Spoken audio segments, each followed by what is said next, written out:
1244 Turkey का एक शहर कोन्या। एक आम दिन था। एक बहुत बड़ा ज्ञानी अपने घोड़े पर बैठकर जा रहा था। उसके आसपास उसके स्टूडेंट्स की एक लंबी भीड़ थी। लोग उसके घोड़े की धूल को अपने माथे पर लगा रहे थे। वो आदमी अपने समय का सबसे बड़ा रिलीजियस रॉकस्टार था। उसका नाम था जलालुद्दीन।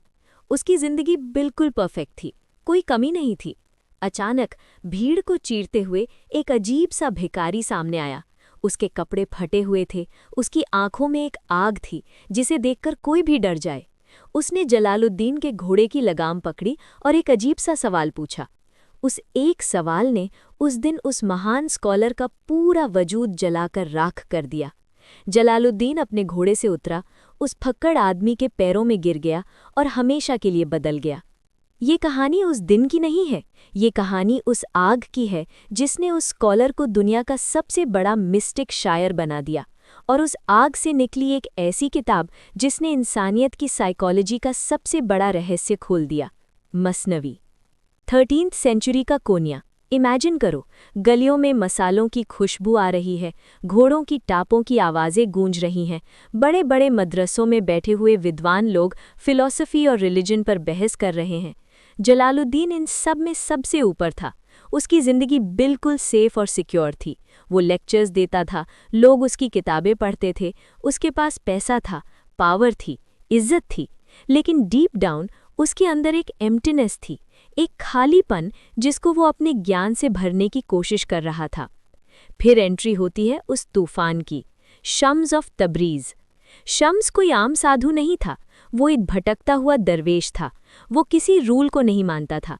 कहते हैं कि जब शम्स और जलालुद्दीन रूमी की दूसरी बार मुलाकात हुई तो रूमी एक फाउंटेन के पास बैठा था। उसके हाथ में उसकी सबसे कीमती किताबें थीं। शम्स वहां आया और उसने पूछा, ये सब क्या है? रूमी ने थोड़े घमंड से कहा कि ये वो ज्ञान है जो तुम नहीं समझ सकते। ये सुनकर शम्स ने रूमी की सारी किताबें उठाईं और उन्हें फाउंटेन के पानी में फेंक दिया। रूमी जोर से चिल्लाया, तुमने ये क्या किया? मेरी सारी उम्र की मेहनत पानी में मिला दी। ये रेयर किताबें थीं। शम्स बिल्कुल शांत खड़ा रहा। वो मुस्कुराया। उसने पानी के अंदर हाथ डाला और एक किताब बाहर निकाली। और अजीब बात ये थी कि उस किताब पर पानी की एक बूंद भी नहीं थी। किताब बिल्कुल सूखी थी। रूमी हैरान रह गया। उसकी सांसें अटक गईं। उसने कांपते हुए पूछा, ये क्या है? शम्स ने रूमी की आंखों में सीधा देखा और जवाब दिया, ये वो ज्ञान है जो तुम नहीं समझ सकते। ये इश्क है। उस एक पल में रूमी का बड़ा सा ईगो धरती पर गिरकर टूट गया। वो समझ गया कि किताबों में जो लिखा है वो सिर्फ शब्द है। असली सच तो इन शब्दों के आगे शुरू होता है। उस दिन के बाद रूमी ने सब कुछ छोड़ दिया, पढ़ाना छोड़ दिया, दुनिया से मिलना छोड़ दिया। वो दिन रात सिर्फ शम्स के साथ एक कमरे में बंद रहता था। दोनों बातें करते थे, एक अनोखे स्पिरिचुअल नशे में डूबे रहते थे। कोन्या के लोग पागल हो गए। उन्हें समझ नहीं आया कि उनका सबसे बड़ा प्रोफेसर एक फटेहाल सड़क छाप आदमी के पीछे क्यों घूम रहा है। लोगों ने शम्स से नफरत करनी शुरू कर दी। लेकिन हर इंटेंस चीज़ का एक अंत होता है। एक ऐसी आग जो इतनी तेज जलती है वो जल्दी बुझ भी जाती है। एक दिन शम्स अचानक गायब हो गया। कुछ लोग कहते हैं कि रूमी के जेलस फॉलोअर्स ने उसे रात के अंधेरे में मार दिया। कुछ कहते हैं कि वो खुद चला गया ताकि रूमी का अटैचमेंट टूटे और वो अपने पैरों पर खड़ा हो सके। लेकिन शम्स के जाने के बाद रूमी बिल्कुल पागल हो गया। वो रोता था, चिल्लाता था और अचानक एक दिन सड़कों पर गोल गोल घूमने लगा। ये कोई नाटक नहीं था, वो अपने दर्द को कोप करने का एक फिजिकल तरीका था। और उसी घूमने में, उसी बेइंतहा दर्द में पोएट्री पैदा हुई। रूमी ने पोएट्री लिखी नहीं, उसने पोएट्री को जिंदगी की तरह जिया। उसकी सारी तड़प, उसका सारा दर्द हजारों लाइंस के रूप में उसके मुंह से बाहर आने लगा। उसकी आवाज़ में एक ऐसी फ्रीक्वेंसी थी जो सीधा आत्मा पर हिट करती थी। सालों बीत गए, रूमी अब बूढ़ा हो चुका था। उसका एक करीबी डिसाइपल था जिसका नाम था हुसाम। एक दिन हुसाम ने रूमी से कहा, मास्टर, आप इतनी डीप बातें बोलते हैं, क्यों ना हम इसे लिख लें ताकि आने वाली नस्लें भी इस आग को महसूस कर सकें। रूमी मुस्कुराए। उन्होंने अपने कपड़ों के अंदर हाथ डाला और एक छोटा सा पेपर निकाला। उस पर कुछ लाइनें लिखी थीं। उस पेपर पर जो लिखा था उसने एक ऐसी साइकोलॉजिकल जर्नी की शुरुआत की जो आज तक किसी फिलोसोफर ने क्रॉस नहीं की है। उस दिन से लिखी जानी शुरू हुई द मसनवी। द मसनवी एक बहुत बड़ा एपिक है। इसमें 26,000 लाइनें हैं। ये कोई आम पोएट्री की किताब नहीं है, ये एक स्पिरिचुअल इंस्ट्रक्शन मैनुअल है, एक मैप है। और इसका स्टार्ट इतना पावरफुल है कि पहली लाइन पढ़ते ही तुम्हारे अंदर कुछ हिल जाता है। मसनवी के पहले 18 लाइन्स को the song of the read कहा जाता है, बांसुरी का गीत। रूमी स्टार्ट करता है, सुनो सुनो इस बांसुरी को, ये रो रही है। इसकी आवाज़ में इतना दर्द क्यों है? इसकी आवाज़ सुनकर हमारे अंदर इतनी बेचैनी क्यों लगने लगती है? फिर रूमी खुद ही इसका जवाब देता है, बांसुरी इसलिए रो रही है क्योंकि उसे उसके जंगल से, उसके पेड़ से काटकर अलग कर दिया गया है। उसमें जो छेद किए गए हैं वो उसके सीने के जख्म हैं। जब बांसुरी बजती है तो उसमें से हवा नहीं निकलती, उसमें से आग निकलती है। वो आग उसके घर वापस जाने की तरफ है। उसकी अपनी रूट, अपने पूरे फॉरेस्ट से मिलने की एक भूख है। मतलब कैसे एक्सप्लेन करूं मैं ये? रूमी हमसे ये कह रहा है कि हम सब वो बांसुरी हैं।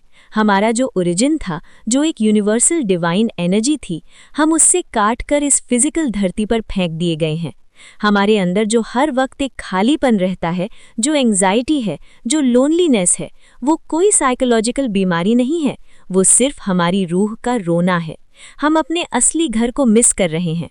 हम इस फिजिकल दुनिया में कितना भी पैसा कमा लें, कितने भी रिश्ते बना लें, कितनी भी टेक्नोलॉजी इन्वेंट कर लें, वो खालीपन कभी नहीं भरेगा।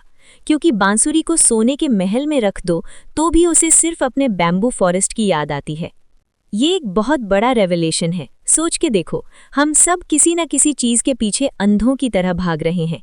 किसी को एब्सोल्यूट सक्सेस चाहिए, किसी को रोमांटिक लव चाहिए, किसी को पावर चाहिए। लेकिन रूमी कहता है कि हम दरअसल उस एक यूनिवर्सल एनर्जी को ढूंढ रहे हैं जहां से हम टूट कर आए थे। हमारा हर एक छोटा बड़ा डिज़ायर डीप डाउन सिर्फ उस एक यूनिवर्सल वननेस की भूख है। मसनवी सिर्फ डीप फिलॉसफी नहीं है। रूमी इसमें बहुत छोटी छोटी इंटरेस्टिंग कहानियां सुनाता है। एक जानवर की कहानी, एक राजा की कहानी, और उन आम सी कहानियों के अंदर अचानक एक ऐसा फिलोसॉफिकल ट्विस्ट आता है कि तुम्हारा दिमाग हिल जाए। एक स्टोरी है इसमें एक मर्चेंट और उसके तोते की। एक मर्चेंट के पास एक खूबसूरत तोता था जो एक पिंजरे में कैद था। मर्चेंट एक दिन इंडिया जा रहा था तो उसने तोते से पूछा कि तुम्हारे दोस्तों के लिए इंडिया में क्या संदेश ले जाऊं? तोते ने उदास होकर कहा कि उन्हें बोलना मैं यहाँ पिंजरे में कैद हूँ और वो वहाँ आज़ाद घूम रहे हैं। मर्चेंट जब इंडिया पहुंचा और बाकी तोतों को ये मैसेज दिया तो अचानक एक अजीब चीज़ हुई। एक तोता पेड़ से ज़मीन पर गिरा और बिल्कुल मर गया। मर्चेंट को बहुत शौक लगा। जब वो वापस अपने शहर आया तो उसने अपने तोते को ये बात बताई कि तुम्हारा एक दोस्त मेरा मैसेज सुनकर अचानक मर गया। जैसे ही उसके तोते ने ये सुना, वो भी अचानक पिंजरे के अंदर गिर गया, बिल्कुल मुर्दा हो गया। मर्चेंट ने रोते हुए पिंजरे का दरवाज़ा खोला और उस मरे हुए तोते को अपने हाथ में निकालकर बाहर रखा। और जैसे ही उसने तोते को बाहर रखा, तोता अचानक उड़कर एक पेड़ पर बैठ गया।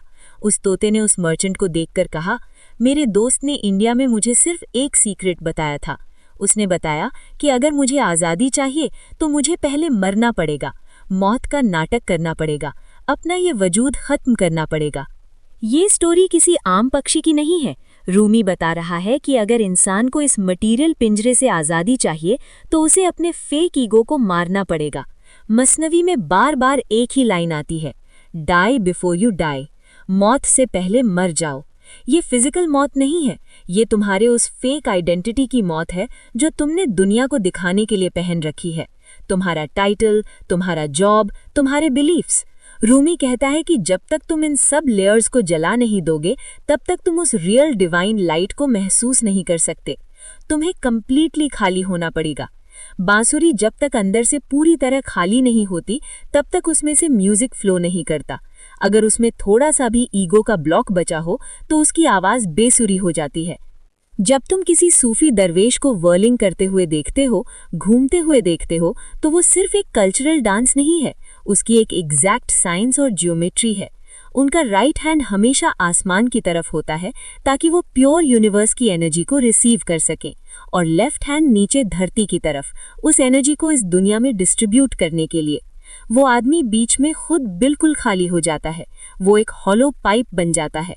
और जब वो घूमता है तो बिल्कुल वैसे ही घूमता है जैसे ये यूनिवर्स काम करता है। हमारे सोलर सिस्टम में प्लैनेट्स घूमते हैं, एक छोटे से एटम के अंदर इलेक्ट्रॉन्स घूमते हैं। रूमी ने 800 साल पहले समझ लिया था कि पूरे यूनिवर्स का बेस नेचर स्पिनिंग है, घूमना है। जब इंसान भी उसी रिदम में घूमता है तो वो यूनिवर्स की हार्ट बीट के साथ सिंक हो जाता है। वो अपनी लिमिटेड बॉडी से निकलकर कॉस्मिक कॉन्शियसनेस का हिस्सा बन जाता है। मसनवी के पन्नों में एक अजीब सा रिदम मिलता है।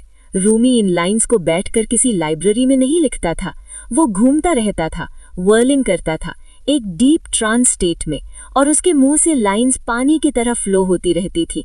हुसाम बस उन्हें स्पीड में नोट करता रहता था। ये शब्द किसी इंटेलेक्ट से नहीं आ रहे थे, ये किसी हायर डिमेंशन से डायरेक्ट डाउनलोड हो रहे थे।